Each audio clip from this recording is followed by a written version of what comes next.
I apologize. I should have said this from the very beginning.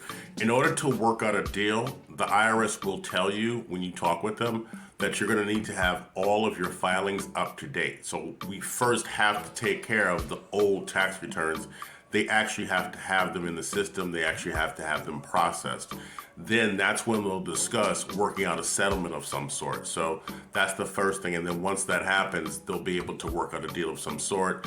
And again, it's a situation where you're going to go over how much income you have, what your living expenses are, and then trying to negotiate down that total amount of debt that you have to make it a number that's something that is reasonable both for you and for them. So like I said, the first and foremost thing that you want to do with this process is really get the filings in, make sure that they have it, then open up the negotiations. Now, I will say this, because of the timing that we're dealing with, because it's December, the returns will probably take a few weeks to process, just because we're gonna have to mail them off. We're gonna have to actually physically mail them off. They don't take them electronically between like December and let's say towards the end of January, because they're updating the system in preparation for the new tax season. So for that reason, we'll have to mail it off.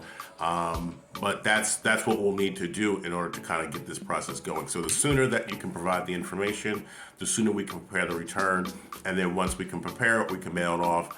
Hopefully they receive it within a few weeks. And then from there, we can start the negotiation process.